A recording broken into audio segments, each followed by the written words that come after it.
Muy buenas tardes para todos. Mi nombre es Carlos Alberto Pérez Álvarez, estudiante del primer semestre de Ingeniería Civil a Distancia en la Escuela de Ingenieros Militares de Colombia. Muy buenas tardes también para la profesora Luz Marina Bernal, profesora de nosotros en la materia de expresión oral y escrita. Bueno, voy a explicar las funciones del lenguaje, como también la importancia de la comunicación y la importancia también de los signos de puntuación. Es una tarea que la profesora nos dejó para que pusiéramos la importancia de estos tres grandes temas, ¿sí?, en la función de la comunicación entre nosotros los seres humanos. Entonces, en primer lugar, ¿qué es el lenguaje? El lenguaje es la parte integral de nuestra cultura. Es lo primordial para nosotros comunicarnos. Si no hubiera lenguaje, seguramente no habría cultura, porque es la comunicación que existe entre nosotros los seres humanos para poder hacer las actividades nuestras, para poder transformar nuestra sociedad. Entonces, es eso el lenguaje. Entonces, ¿cuáles son las funciones del lenguaje? Cumple varias funciones el lenguaje para podernos comunicar. Entonces, entre esas funciones están las clases. ¿Cuáles son las clases de esas funciones? Existen varias clases. En primer lugar, las funciones expresivas o emotivas son las que cumplen una función valiosísima, ¿sí? Es la expresión diaria de todos nosotros. Es una función expresiva. Entonces, esa expresión emotiva expresa al emisor, el emisor al comunicarnos, expresa sus estados de ánimo y sentimientos a través del discurso oral, es decir, es la expresión nuestra cuando nos comunicamos a otra persona, a otro individuo. Entonces expresamos nuestros sentimientos, nuestros deseos. Esa es una forma de comunicación, de una función expresiva dentro del lenguaje. Un ejemplo, el discurso oral. Es fácil reconocer las emociones o sentimientos, gestos, posturas, tonos, timbre de voz. Está dentro de las funciones expresivas o emotivas. Tipos de textos que cumplen la función expresiva emotiva del lenguaje diario. O sea, primero el diario personal de nosotros.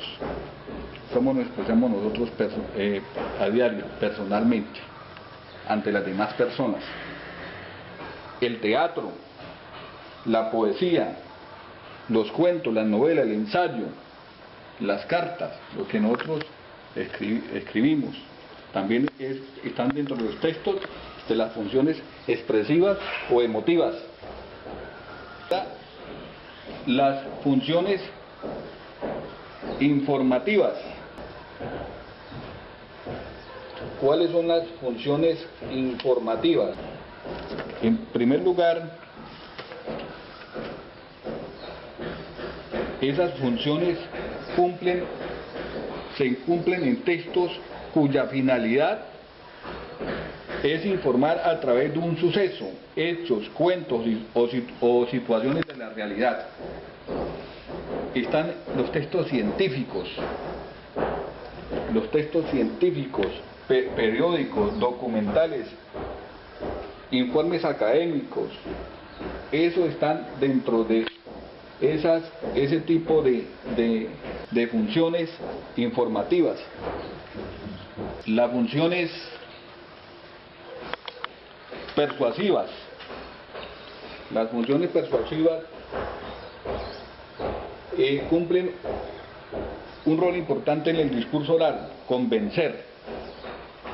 Esas, persuadir, por eso se llaman persuasivas, persuadir, convencer al receptor, convencerlo de lo que uno está exponiendo. Bueno, en cuanto a las funciones del lenguaje, miremos de la comunicación, otro tema que nos dejaron para exponer. La comunicación es el proceso por el cual se transmite una información entre el emisor y un receptor, entre estos dos elementos, un emisor y un receptor. ¿Qué es un emisor? ¿Qué es un receptor? ¿Qué es un código? ¿Qué es un canal?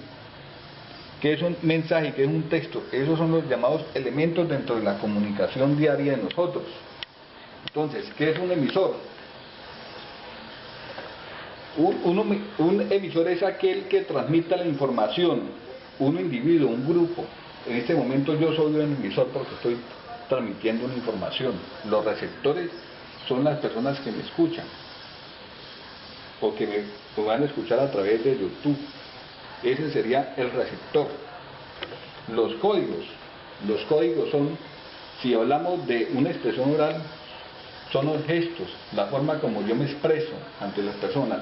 Y si vamos a un escrito, es la forma como yo redacto ese escrito, ese ensayo, con unos puntos de... Eso sería los códigos. El canal son los medios, es decir, la radio, la televisión, el mensaje, la propia información que el emisor está transmitiendo, es decir, lo que uno está exponiendo. En este momento, el mensaje, ¿cuál es que yo estoy exponiendo? La comunicación. ¿Ya? Eso es un mensaje, lo que uno está expresándole al público, a las personas. ¿Cuál es el contexto? El contexto es el medio donde yo estoy. Por ejemplo, este es el momento. Yo estoy aquí en mi casa, este es el contexto. Aquí es el contexto. Si estuviera, por ejemplo, en un salón de clases, entonces ese sería el contexto, sería el medio donde yo esté. Si estuviera, por ejemplo, en una tarima dirigiéndome hacia muchas personas, hacia un público, entonces sería una plaza o un recinto. Entonces eso sería en cuanto al contexto. Entonces, ¿cuál sería el esquema de la comunicación? Entonces, volvemos acá. Entonces sería el código, flechita, ¿sí? Un mensaje, esto es estilo un mapa conceptual, un mensaje, acá aquí primero, por primero yo hablo, sería el emisor, es decir, la persona que está exponiendo o se está comunicando, el receptor, el que recibe la información. El que está escuchando es el receptor. Emisor, mensaje. ¿Cómo viene la cadena? Emisor, mensaje, receptor. Acá viene el canal. ¿Por qué canal lo estoy haciendo? ¿Por qué canal? El canal puede ser, como lo dije anteriormente, ¿qué puede ser el canal? La radio, la televisión, ¿sí? Y todo forma un contexto. El emisor y el receptor es el medio donde está él recibiendo el mensaje, ¿ya? Entonces, esto es la forma como funciona la comunicación diaria entre nosotros. ¿Ya? Por favor, esa es una forma, más para allí la cámara, eso, ¿ya? Entonces, vamos para el tercer tema. Los signos de puntuación. ¿Qué son los signos de puntuación? A ver, son herramientas o signos gráficos. Repito, son herramientas o signos gráficos que se utilizan para marcar pausas, las cuales le dan sentido y forma a nuestros textos, es decir, a lo que uno escribe. Gracias a los signos de puntuación, nosotros podemos desarrollar bien un escrito con normas técnicas. Varía según el estilo de la escritura. Bueno, eso es algo más complejo. Los signos de puntuación más comunes que nosotros utilizamos a diario en nuestros escritos son los siguientes. Es el punto, la coma, punto y coma, los puntos suspensivos, las comillas. Entonces, vamos a hablar del punto. ¿Qué es el punto?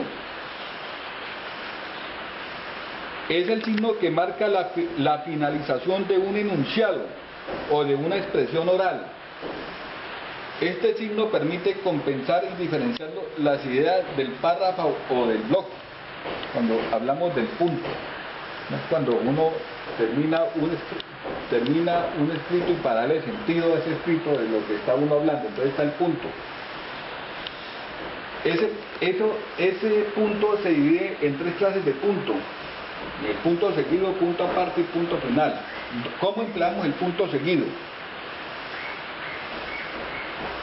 El punto seguido separa los enunciados que componen un párrafo o bloque. Después de este se continúa escribiendo en la misma línea. Es el punto seguido. Por ejemplo, existen muchos mitos en torno a las causas de la violencia doméstica. Punto seguido. Ahí. Son afirmaciones que se repiten para explicar los motivos de la situación de la violencia doméstica. Entonces, ahí es una forma como se utiliza el punto seguido. Ahora veamos cómo se utiliza el punto aparte. Se separan bloques cuyas ideas son diferentes. Cada bloque se inicia con sangría. Es decir, el primer renglón debe tener una margen mayor que el de la compensa cualquier texto. Entonces, cuando uno llega y termina un párrafo, dice punto aparte, y cuando comienza el otro párrafo, entonces comienza con mayúscula y comienza el enunciado de ese párrafo. Entonces, para eso el punto final. El punto final es que, como su palabra lógica lo dice, es el que cierra un texto o un escrito. Por ejemplo, cuando uno escribe un texto, entonces ya el punto final es lo que ya, como dice su nombre. Veamos la coma. Marca una pausa breve dentro de un enunciado. Se utiliza en los siguientes textos. Por ejemplo, para separar los elementos de un enunciado de palabras o proposiciones que no estén precedidas por las conjugaciones y, o, u. Un ejemplo de ellos: hemos visitado el castillo, la plaza, el mercado y la iglesia. ¿Ves? Cuando decimos esta expresión, decimos hemos visitado el castillo, coma, la plaza, coma, el mercado y la iglesia. Es una forma de utilizar la coma. Nota, si se puede escribir antes de las confusiones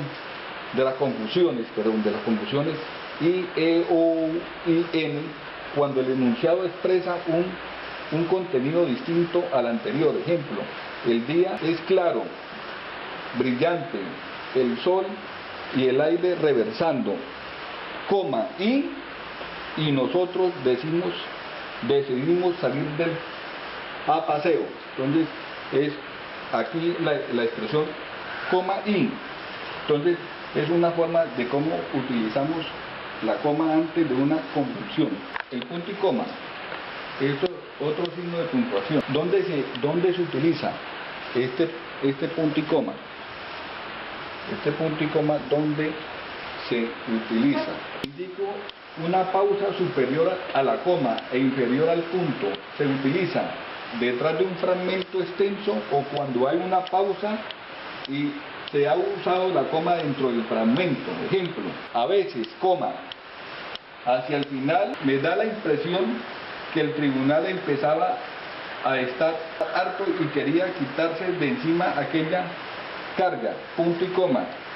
Ya en el juicio, coma, si no en alguna otra cosa. Entre dos frases, otra forma de utilizar el punto y coma, entre dos frases que exponen dos aspectos diferentes de una misma idea.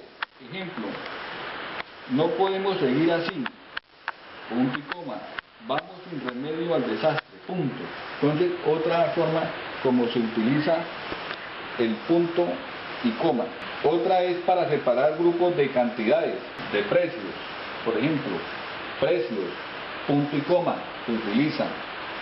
Cuando utilizamos también cantidades numéricas, por ejemplo, 250, punto y coma. Entonces, es otra forma como utilizamos el punto y coma, para separar cantidades. Ahora miramos los dos puntos. Representa una pausa menor a la del punto aparte. Tiene la finalidad de llamar la atención del lector y tiene la siguiente utilidad. Delante de una enumeración anunciada con un verbo, los puntos, por ejemplo, los puntos cardinales son norte, coma, sur, coma, este y oeste. Otra utilización es en citas textuales. Ejemplo, dos puntos. Se retiró de la cama y gritó, dos puntos. Otra de las formas también es cuando hay la siguiente expresión. Después de las formas de saludo en las cartas y documentos. Por ejemplo, dos puntos. Por ejemplo, estimado señor López, dos puntos. Entonces es otra de las formas donde se utilizan los dos puntos. Los puntos suspensivos es otro de los signos de puntuación. Estos puntos suspensivos, los puntos suspensivos que son tres, entre paréntesis tres, 1, 2, 3, suponen una interrupción en la oración a un final impreciso, bien porque se sabe o bien porque se prefiere callar. Un ejemplo de esto, el ladrón que caminaba por el patio era, entonces van los puntos suspensivos en esa frase. Puntos suspensivos, un gato. Entonces, ¿cómo se utilizan los puntos suspensivos? Ahora veamos los signos de interrogación, que son estos. Delimitan enunciados interrogativos, su palabra lo dice. Por ejemplo, ¿qué tal estás? Entonces hay un signo de interrogación. Ahora los signos de exclamación, que ahí no están, pero esos son otras clases de signos. Delimitan enunciados o interrogaciones. Por ejemplo, hola, qué sorpresa. Entonces todos estos signos de exclamación cumplen esa función. Bueno, este es el final de mi exposición hoy acerca de la importancia del lenguaje, la comunicación y los signos de puntuación. De todas maneras, muchas gracias y que estén muy bien.